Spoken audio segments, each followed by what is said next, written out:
La Bible quotidien. Une série de réflexions quotidiennes centrées sur la parole de Dieu. Que ce livre de la loi ne s'éloigne point de ta bouche. Médite-le jour et nuit pour agir fidèlement selon tout ce qui y est écrit. Car c'est alors que tu auras du succès dans tes entreprises. C'est alors que tu réussiras. Josué chapitre 1, verset 8.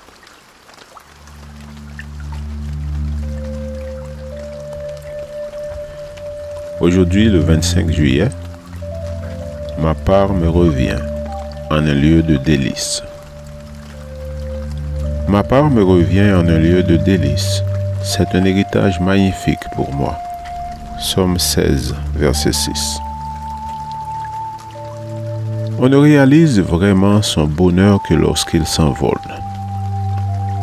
Nombreux sont les endeuillés qu'on entend se lamenter au rappel de la bonté, des qualités et de la noblesse de caractère de l'être cher qu'ils ont perdu. C'est pourquoi il est conseillé d'offrir des fleurs à ceux qui peuvent en respirer le parfum, c'est-à-dire aux vivants. Il est rare d'entendre parler en mal d'un mort, à moins qu'il n'ait été un Hitler ou un autre ennemi de l'humanité. Mais il peut arriver qu'un homme en déteste à ce point un autre, qu'il le poursuive de sa haine même après sa disparition. Il y a quelque temps, les membres d'une famille constatèrent que la tombe de leur parente morte assassinée était régulièrement profanée. Ils avaient beau faire les réparations nécessaires, aussitôt remise en état, la tombe était à nouveau endommagée.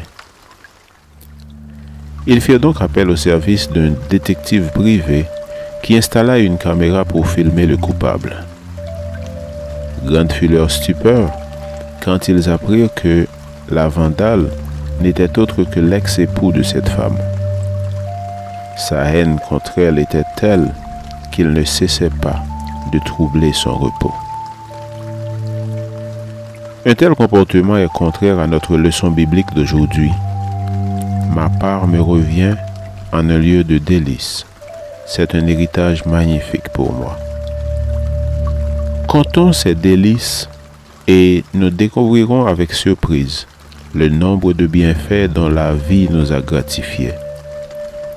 Apprécions-les.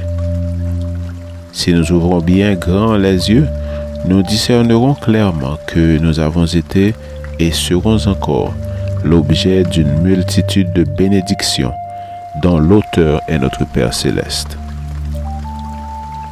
Nous profitons aujourd'hui de biens de facilité auxquels les générations précédentes n'auraient jamais rêvé. Nous avons la chance de disposer de l'eau courante chaude et froide au lieu d'avoir à tirer de l'eau trouble du puits le plus proche. Pour éclairer la maison, il suffit d'une simple pression sur l'interrupteur pour que la lumière jaillisse.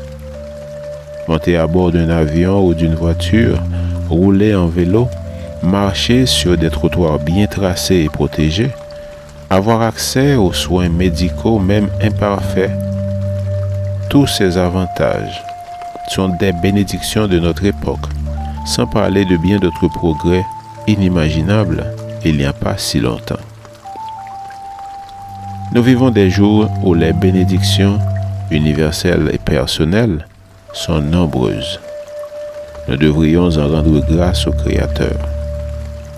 La bénédiction qui surpasse les autres actuellement est de jouir, pour la plupart d'entre nous, de la liberté d'adorer Dieu selon notre conscience. Loué soit-il. Amen. Lecture de la Bible pour aujourd'hui, dans l'Ancien Testament, les psaumes 15 et 16.